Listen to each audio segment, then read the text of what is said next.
I used to think I knew myself well. I had a life that many around me considered stable, a good job, a few small achievements that kept my family happy, and relationships that weren't too deep, but enough to keep my social life humming along. Each day passed predictably, as if I were following a pre-set rhythm, stepping in line without questioning why I was on this path. It didn't seem wrong, so I never stopped to ask. I lived like someone just going through the motions. Nothing remarkable, but nothing too bad either. Then one afternoon, sitting alone in my room where I often read or escape the city's noise, I felt an odd emptiness. Nothing special had happened. No loss, no shock, just a quiet pause. In that stillness, a question rose like a ripple from the depths of a lake. Who am I? At first, I thought it was just a fleeting thought, some half-baked philosophical musing from an old book. But this question didn't fade like others. It clung to me, not in a scary way, but gently, persistently, with a weight that wasn't just words. It felt like something I'd never truly faced. I was unsettled. How could such a simple question leave me frozen for nearly half an hour, staring into space, both lost and awakened? I'd always thought I was my name, my job, my relationships, my memories. But when that question hit me for real, those things suddenly felt vague, like peeling paint on a surface I'd taken for granted. From that moment, I couldn't live the same way. It wasn't an instant change, but a quiet shift, like an undercurrent stirring inside. Everything I did, every thought, felt watched by an inner eye asking, "Who's doing this? Who's thinking that?" I had no answers, but instead of fear, I felt like I was stepping into uncharted territory. I didn't tell anyone about the question. I knew most would dismiss it as a mind game, a fanciful whim, or a mild midlife crisis. But to me, it was a call from within, soft but so deep and real I couldn't pretend I didn't hear it. Once you hear it, you can't live carelessly anymore. You know something behind your daily actions is waiting to be seen, something nameless, but so essential that without it, everything else feels meaningless. I don't recall exactly when the crisis began. It didn't hit like a storm, loud and obvious. It crept in like a tiny crack in my mind, growing wider, silently but surely. At first, my familiar life just started feeling bland. Tasks that once seemed important turned mechanical. Conversations with friends, though still filled with laughter and sharing, left me with a nameless void. I felt like I was playing a role, and strangely, I no longer believed in the act. I didn't know why I felt this way. Everything looked fine on the outside, but inside, something was crumbling. I lost interest in things that once excited me. Goals, plans, even small pleasures. I'd wake up each morning with a question hovering in my mind. What's all this for? The more I lived, the more I felt trapped in a transparent box, seeing everything but disconnected from it all. Even in a crowd, I felt alone, not from a lack of company, but from a lack of myself. I went to work, got things done, met family, but it was like a programmed machine ticking off tasks. I did everything right, met expectations, fulfilled duties, but it felt soulless. I started losing sleep, not from stress but because my mind had nowhere to rest. Lying there, staring at the ceiling, questions cut into my heart like a knife. Who am I in this vast stream of life? Does this life have any real purpose, or is it just a loop of roles and reactions? If I died tomorrow, what would remain? That's when I first understood existential crisis. It wasn't like ordinary sadness, tied to a specific event. No advice could fix it, no positive thinking could push it away. It was a chasm opening in the middle of everyday life. Though I was living, breathing, I felt like I was falling into nothingness. Everything I'd once found meaningful, success, money, recognition, felt fragile. They no longer convinced me. I didn't want to lose them, but I didn't know why I was living for them anymore. I didn't share this with anyone. I knew they'd suggest traveling, changing my environment, or seeing a doctor. But how could I explain that this emptiness wasn't something external fixes could fill? How could I say the problem wasn't a lack, but a dawning realization that everything I thought mattered held no weight when faced with the question of my own existence? I knew if I didn't confront that void honestly, I'd live the rest of my life like a talking corpse, acting, repeating, convincing myself everything was fine. But I didn't want that. I didn't know what I wanted, but I knew I couldn't go back. The question, who am I, became a fire, burning away the surface layers, leaving me exposed with nothing to cling to, no comforting answers. I didn't know where I was going, but I knew I had to step into that vast darkness, not because I wanted to, but because there was no other path. I quietly hoped that in this desperate emptiness some kind of truth might exist. As the existential crisis grew, I couldn't just sit and wait for a miracle. I needed to do something, find a way out, or at least a temporary answer to the question burning inside. Not knowing where to start, I did what anyone lost might do. I turned to books.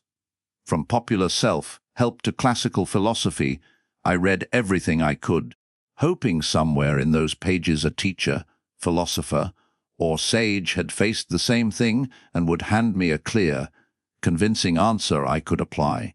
For a while, I thought I'd found it. A definition of the self, personality, or personal mission that sounded right. I clung to it like a life raft, labeling myself anew. I'm responsible. I'm a truth seeker. I'm awake in a sleeping crowd. For a few days, even weeks, I felt better, closer to an answer. But like a predictable cycle, that feeling faded. Each new label proved fragile. A small setback, a bad day, an unexpected failure, and I'd fall back into the abyss. Every definition I gave myself couldn't withstand life's unpredictability. I realized every label I chose was just a new, sheenier shell, still a shell. I turned to others, asking friends, older people, those I thought had depth. Some suggested spirituality, others said to focus on work to avoid distraction. Some told me I was overthinking, others pointed to faith. I tried it all. I meditated, set new career goals, even prayed, though I wasn't religious. But it only soothed temporarily. The question, who am I, didn't vanish. It retreated to a corner only to resurface unexpectedly, even in happy moments with friends or when praised at work or by family. It lingered like a faint wisp of smoke. Is this real? Is any of this me? I tried escaping it. I spent more time on social media, binged movies, dove into fleeting relationships, joined gatherings that meant nothing, just to feel normal. But the busier I got, the more exhausted I felt. At night, when the world quieted, that old question echoed inside, loud in its silence, unraveling me. Sometimes I got angry with myself. Why can't I live like others? Why do I keep digging into questions no one else asks? But after the anger came a deep, indescribable sadness. I knew I couldn't go back. I no longer believed anyone or any place held the answer. I saw clearly that every answer I'd chased, no matter how beautiful or noble, was for something still artificial, a self I was trying to define through things that could change or vanish. My efforts to define myself always ended in emptiness.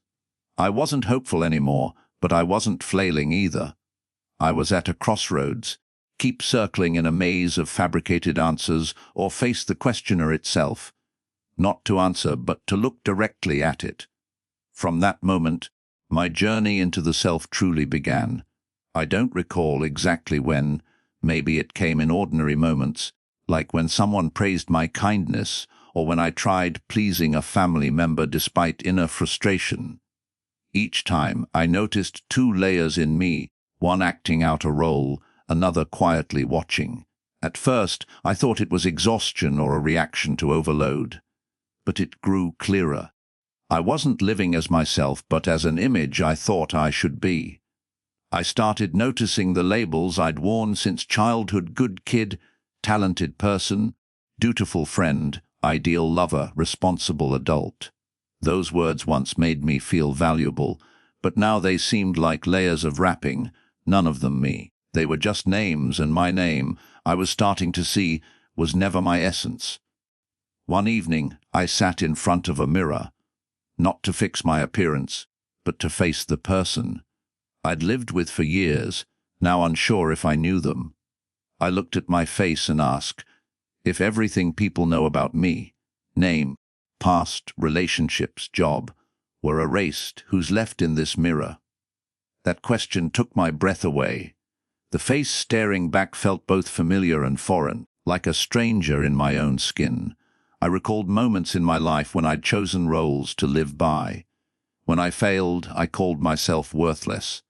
When admired, I thought I was special. In heartbreak, I made myself a victim. Among those more successful, I became invisible. I shifted like an actor changing costumes, a new role every day, a new mask for every situation. Then I realized something crucial: those roles only existed because I believed I was them. No one forced me to be pitiful or strong. I chose those masks to cover something deeper, more vulnerable, indescribable. Maybe a fear of being truly seen, maybe an unfillable void. For the first time, I faced the concept of the ego, not as philosophy, but as something operating in me every day, every minute. I felt it like a reflex system, always crafting an image of me and defending it at all costs. When criticized, it reacted. When praised, it basked. When lonely, it pretended to be whole. When afraid, it feigned calm. But behind those reactions was an empty space, no form, no answers, just a presence watching and knowing every subtle movement. I was terrified.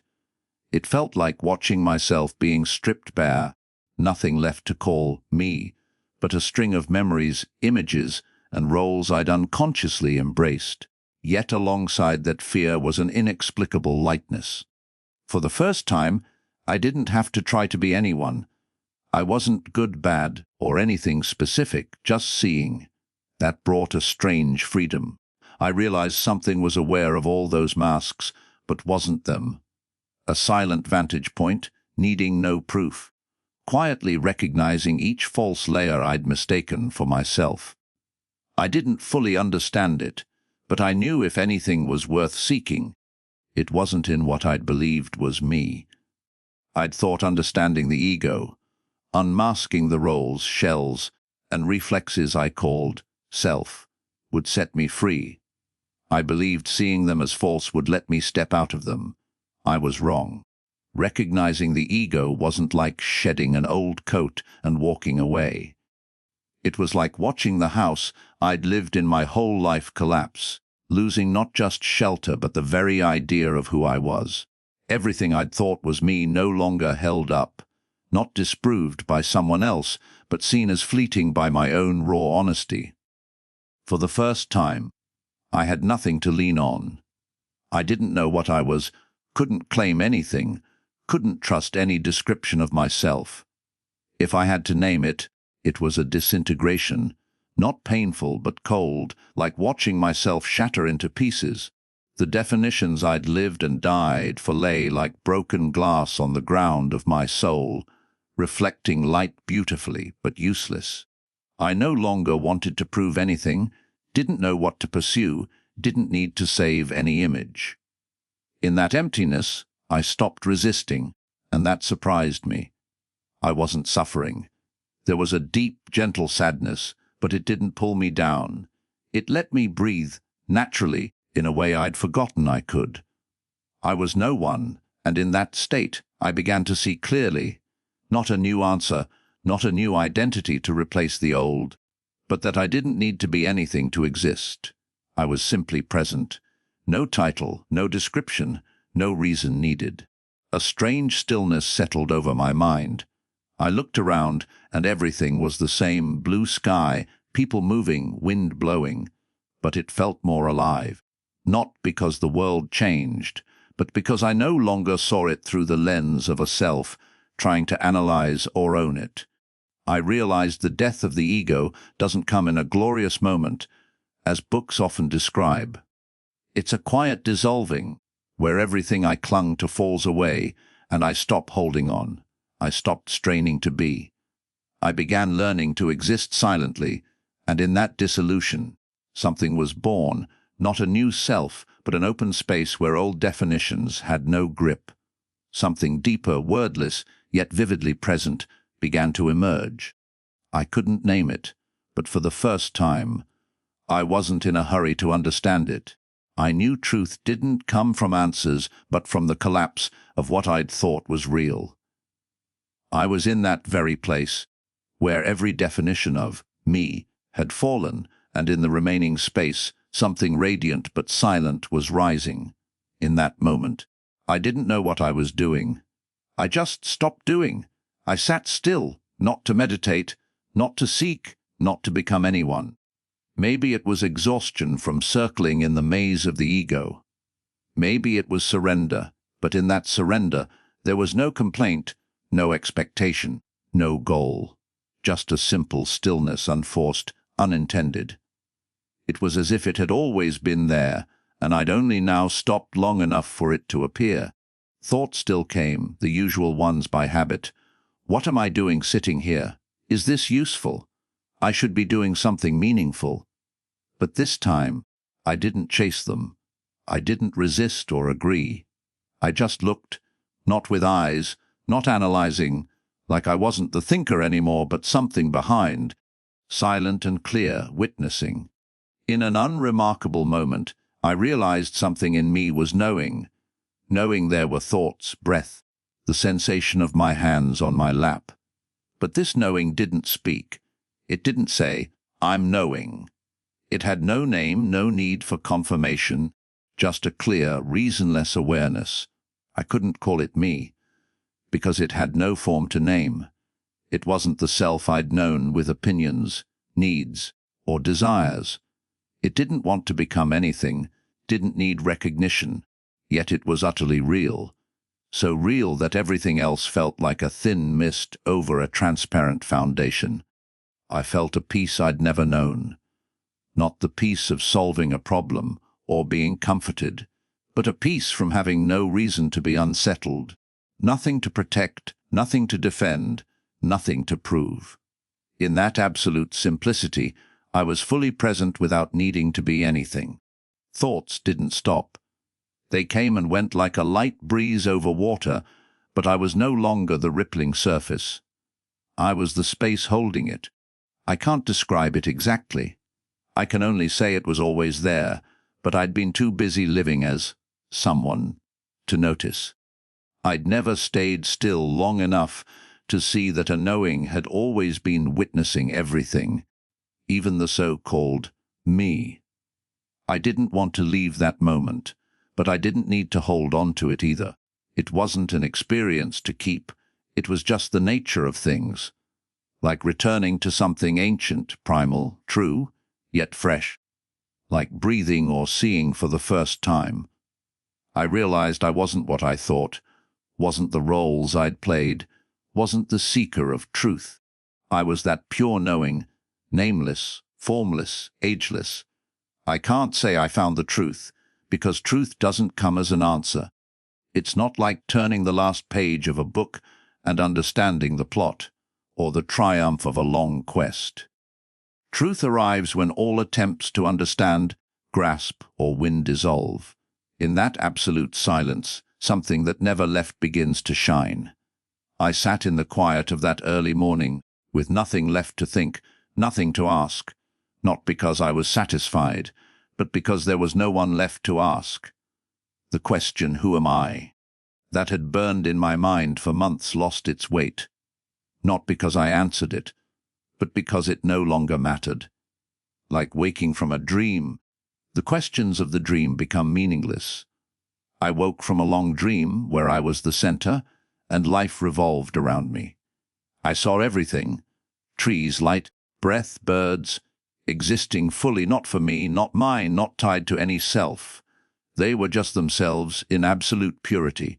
Strangely, in that moment, I felt I was nothing yet everything, with no boundary between the seer and the seen. I was no longer a subject looking at the world, but life knowing itself through this form. There was no one to know, only a nameless, lucid knowing. Words I'd used to define myself. I am, I have, I think, I feel, became redundant echoes of a mental structure that had crumbled. I didn't need to be anything to exist, didn't need a noble image, a place in the world, or to affirm or deny. This formless, boundless need, less presence was an answer that didn't need saying. I realized the one reading this, quietly watching life unfold within you, without clinging or reacting. That's you. But you can't name it because every name comes after. It's the foundation of all that comes and goes, a flawless mirror reflecting all forms, a light unborn and undying, present in every breath. I sat there, not elated, not emotional, just knowing. In that knowing, everything was in its place. No need to fix, no need to reach. Everything, every person, every moment was itself, no more, no less. I felt like mist dissolving into the dawn, leaving no trace, yet never lost. I'd never existed as something separate to disappear. What I called me was just a wave rising in the ocean, and now the wave knew it was water. I didn't want to say more, not to keep a secret, but because truth can't be told. It's not a destination, but where we've always been, too busy becoming to see we already are. Now, I quietly smile. The old question, who am I, no longer matters. In the mirror of my soul, I don't seek a form anymore. I am that clear mirror, the vast knowing embracing every experience. The truth of me is silent yet radiant. Thank you for joining the Stoic Path community. May you find enough stillness to see clearly and enough clarity to walk without fear.